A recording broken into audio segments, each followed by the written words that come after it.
The way we come up with storylines, almost every one of them is based on something that happened in my childhood or something that happened in one of our writers' childhoods. When we were first reading the pilot, me and my mom was like, gosh, Malcolm is just like you. And I'm like, okay. But it was in some ways. When I read the script, I thought it was one of the funniest things I'd ever read. Because it's very slice of life, but it's very familiar. And yet it's portrayed in a very kind of skewed way. I'm giving the talk. All three boys are getting it at the same time. Now, I'm not going to do it again, so if we have any more kids, they're on their own.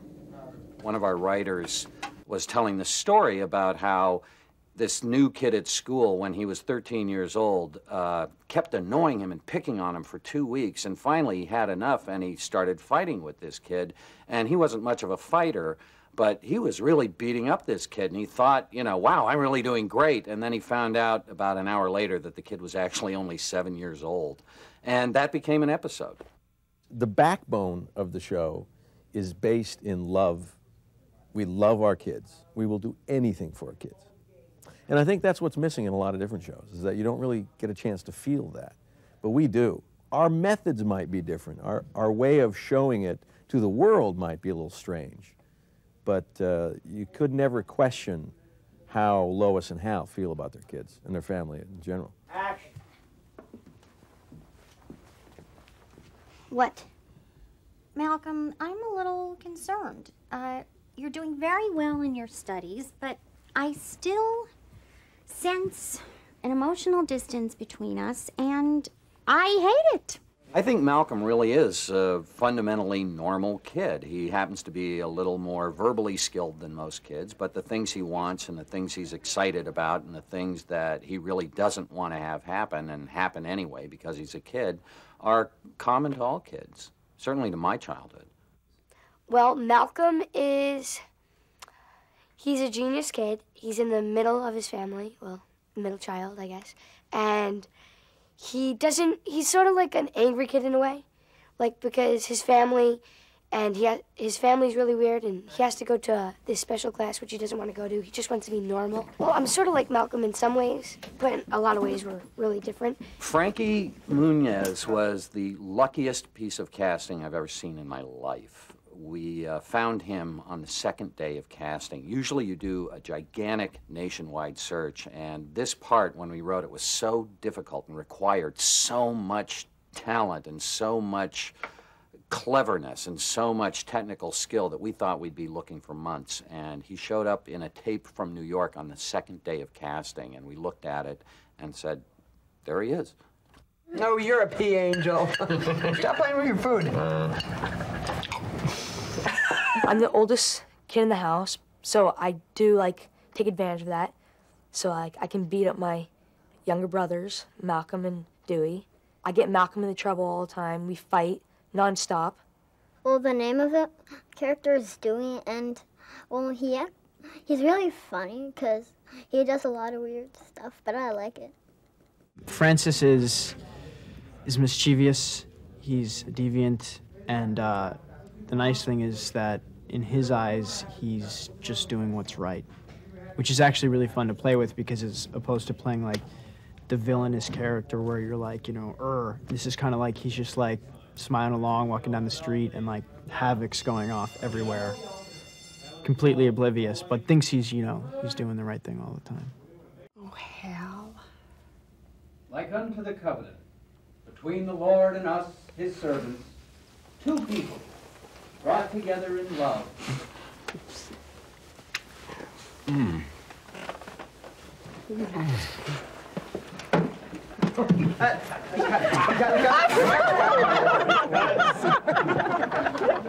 Okay, you're as good as Hal wants to be a wild man.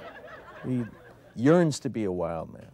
He wants to have a hog in his driveway and, you know, have a tattoo that says, just that, that's all. And Hal is somewhat of a boy, too, so maybe it is having 4 boys. Well, Dad he's really cool because he's like the person that you can go to for help, you know, where, like, if you were in trouble, he would understand more than the mom. She'd be like, what, you did this? You're punished for a year, you know, something like that, but the dad would understand a little bit more. Hal loves the idea that Lois is in charge. When he comes home, he doesn't want to have to then dish out the discipline or, you know, fix something. He'd rather just sit down, watch Fox Sports West News, and enjoy life, you know, crack open a cold one. My mom is the one that disciplines us, and I definitely wouldn't go to my mom. If I did something bad, I'd probably go to my dad. He seems to be the one that's more understanding. He's cool. If we went to the mom, we'd be in big trouble. If we admitted anything bad that we did to the mom, you'd probably regret it.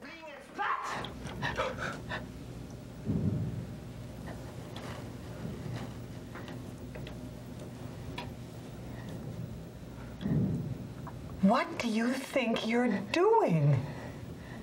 I'm being cute and spontaneous. The theory Hal has about dealing with the boys, instead of boys, don't fight, it's boys, no blood.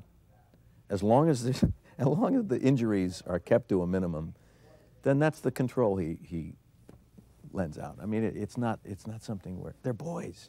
They've got all this boy energy, and they're just beating up on each other constantly. And I think families with boys will go, oh, yeah, I know that. There's a lot of chaos, and there's a lot of speed and a lot of mess going around a lot. But I think it is. I think that people are going to enjoy the show because they're going to identify with a lot of the stuff going on in this household.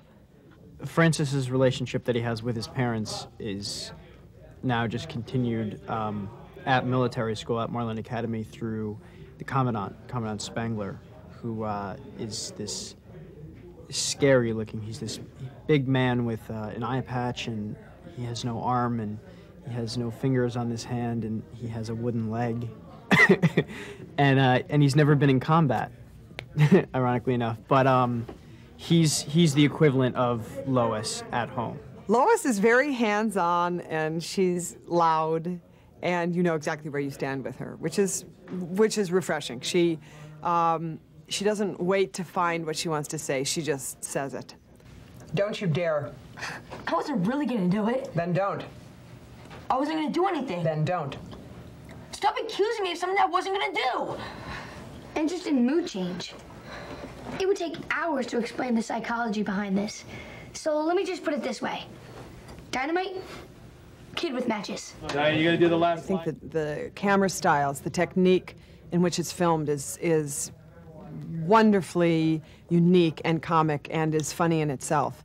The reason Malcolm talks to the camera is that's how I was finally able to write this show. The fundamental idea of the show is that it's about a kid who really doesn't have a lot of resources in his life. His family loves him, but they don't really understand him. His friends don't understand him. And the camera became a way that he could have a friend that he could talk to. Whoa, she is coming on to me. I thought you were dating the janitor.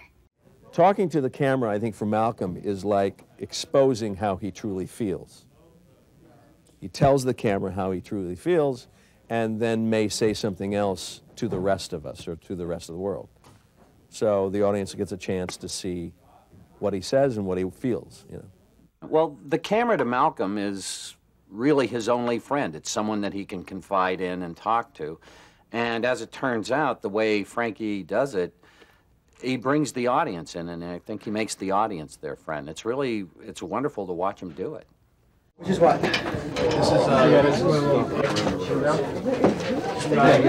But our parents said the same thing. Nah, it's not music. What are you listening to that for, right? This show is really about a family interacting and goofing around, and we basically do that on camera and off.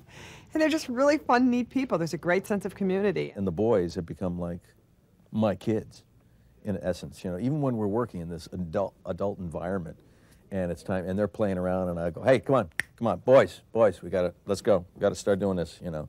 And you start recognizing, wow. But they respond like I'm their parent because that's the role I play. So it's easy for us to just take on those roles. I guess I really, really like the dinner table because we have so many scenes at the dinner table and breakfast, and we're always eating, and it's always really fun, you know. The kids, our principal cast, are amazing. I mean, Frankie, Justin, Eric, we have amazing kids. They're super quick studies, really just amazing.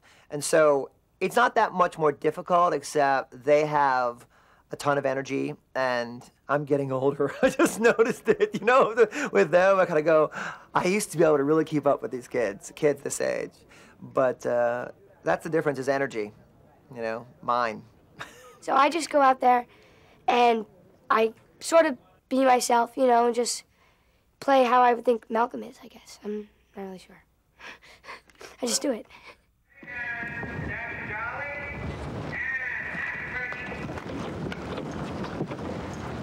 We saw 4 episodes, and every one is better than the next. We were like, oh, that's great. And then we watched the next one.